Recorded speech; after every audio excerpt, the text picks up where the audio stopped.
कैसा? हाँ, तो अब मैं क्या कह रहा था उसमें क्वेश्चन में कि की वैल्यू कितनी आ रही है 4.698 है। तो एक्स वाई जेड तीनों पॉइंट मिल गए, तो अब डी को आप लिख सकते हैं, डी कोऑर्डिनेट पॉइंट ब्रैकेट में X comma Y comma Z, ठीक है, जो एक्स वाई जेड की वैल्यूज आएंगी।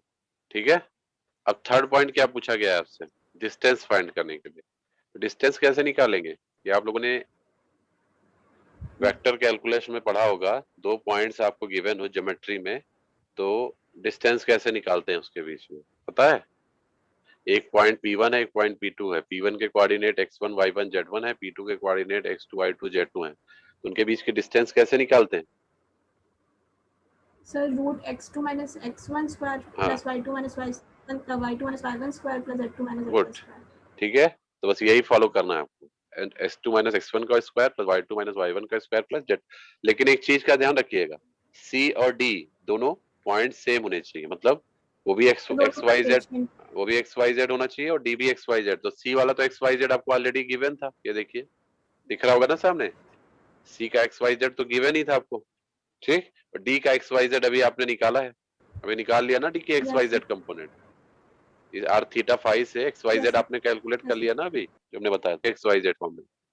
तो अब सी डी वाले पॉइंट आएंगे, तो C square plus Y two minus Y one का whole square plus Z two minus yes sir. Z one का होल। गलती आर थीटा फाइव, ये गलती मत कर दीजिएगा, ठीक है, क्योंकि ये आर थीटा फाइव है, इसको आपको पहले सेम कोऑर्डिनेट में कन्वर्ट करना पड़ेगा, ठीक है ना। क्योंकि एक्स वाई जेड है तो आप इसको इसको भी X Y Z part B में पूछा ही गया था, ठीक है ना। अगर ना पूछा जाता डायरेक्ट आपसे कहता है एक सी पॉइंट दिया है डी पॉइंट दिया, आपसे पूछता दोनों के बीच में डिस्टेंस फाइंड करिए, आप क्या करते, पहले इनको सेम प्लेटफॉर्म पे लेके आते, सेम कोऑर्डिनेट्स पे लेके आते, मतलब एक्स वाई जेड के फॉर्म में लाते। तो ये तो एक्स वाई जेड के फॉर्म में था ही, इसको एक्स वाई जेड में कन्वर्ट करते, जो कि अभी आपने किया। फिर क्या करते, दोनों के बीच का डिस्टेंस निकाल लेते। समझ में आ गई बात? सर। और एक चीज और ध्यान रखिएगा, जैसे अभी आपने यहाँ पे सी वाले कोऑर्डिनेट्स, इसको आपने स्फेरिकल में निकाला था ना पहले वाले में, पहला वाला पार्ट आर थीटा फाइव निकाला है ना, ये ध्यान रखिएगा। और फाइव को भी डिग्री में रखा जाता है, तो ऐसे जो आर थीटा फाइव आपका आया है उसके ऊपर डिग्री लगा दीजिएगा। ये देखिए डिग्री लगा हुआ है ना, बताइए। Yes sir. ये अगर आप नॉर्मली थीटा को 20 लिख देंगे तो गलत हो जाएगा आंसर, 20 के ऊपर डिग्री लगाना पड़ेगा आपको, 20 डिग्री माइनस 7 जैसे यहाँ पे लिखा हुआ है, ठीक है, क्लियर। Yes sir. ये बताता है कि ये एंगल है, ठीक है। सेवेंथ क्वेश्चन देखिए, सेवेंथ सिमिलर क्वेश्चन है, तो इसको अब हम नहीं बताएंगे, इसको आपको खुद ही करना है। एक वेक्टर ए दिया है, किस कोऑर्डिनेट में दिया है, कार्टेशियन कोऑर्डिनेट। पूछा किस में गया है, सिलेंड्रिकल कोऑर्डिनेट में। कर लेंगे इसको, यस सर। सिंपल है।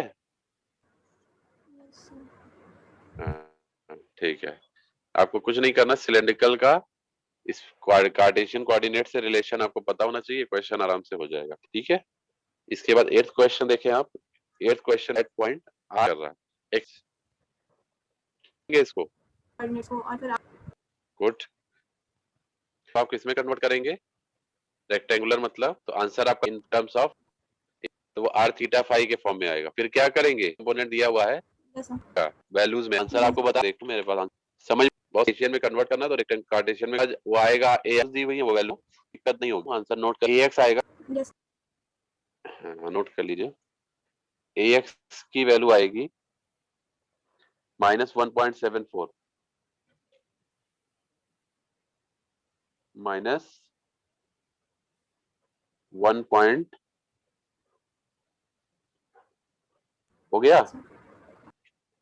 ए वाई की वैल्यू, ए वाई की वैल्यू आएगी 6.74 और एजेड की वैल्यू आएगी 2.12।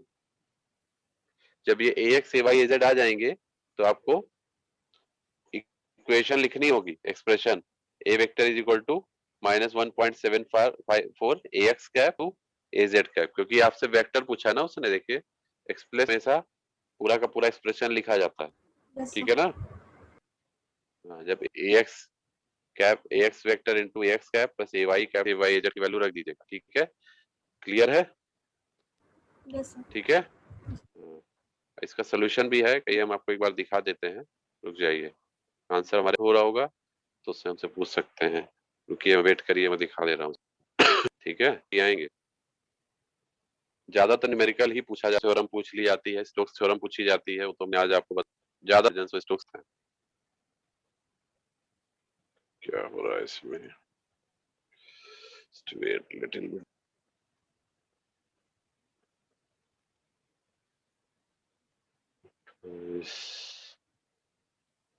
ये पेज दिख रहा है सभी को? Yes sir. देखिए, इसके बाद जो नेक्स्ट पेज है उसी पे है ये क्वेश्चन। ये दिखा? एक 29 दिखा? 29। Yes sir.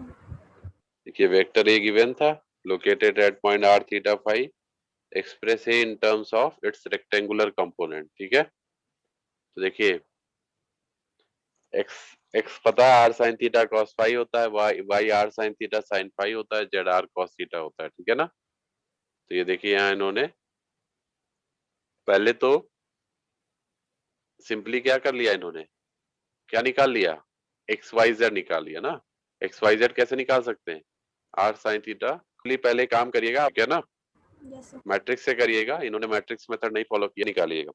ठीक है, जा रही है ना यहाँ पे ये जो, इसके बाद यस। तो करिए, नहीं तो गड़बड़ हो रही है। पॉइंट रख दिए हैं, जब ये एक्स आ गया, ये एक्स आपका मैट्रिक्स से ही आया है, ये एक्स जब आ गया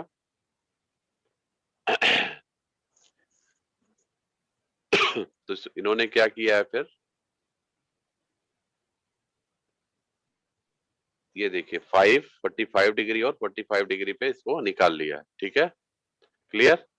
यस सर। और कोई दिक्कत हो तो पूछ सकते हैं,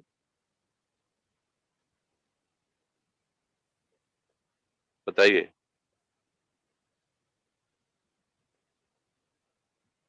किसी को कोई दिक्कत है?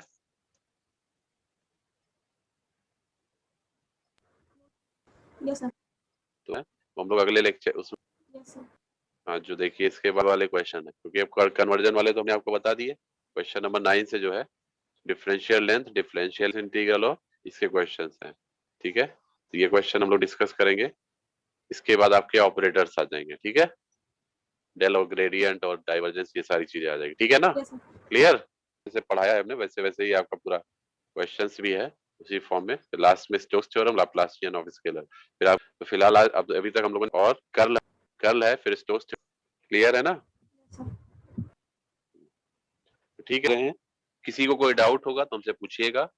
हालांकि हमने लगभग सारे क्वेश्चन बता दिए कैसे कैसे करने हैं, फिर भी किसी का कोई डाउट हो, आज जो बताया समझ में आया ट्यूट में? Yes sir. हैं? Yes sir. बताइए, और लोगों को समझ में यस आया? सर। क्यों करना तुम्ही लोग को है, समझ रहे हैं ना? तो समझ में आएगा, हम जितना ही बता देंगे आपको कुछ समझ में नहीं आएगा, वो बहुत फ्रेंड्स जितनी होंगे। जैसे मैं पढ़ू भी हर चीजें जब पढ़ेंगे तो चीज का कोरिलेशन, किसको रेगुलर पढ़ाई करिए, ये सब ध्यान रखिएगा। इसको आपको पढ़ना पड़ेगा, पढ़ाते चलने आपको रिवाइज करते रहना पड़ेगा। ठीक है, रोल नंबर 122। Present sir. 120 नहीं है, 120, yes 128, present sir 128। Present sir. Vedant present sir. 32, present sir. 135, present sir. Present sir. 40, 144, present sir. 146, 001, 003, present sir. Present sir 9005. 9006। Thank you. Mute करना। Thank you.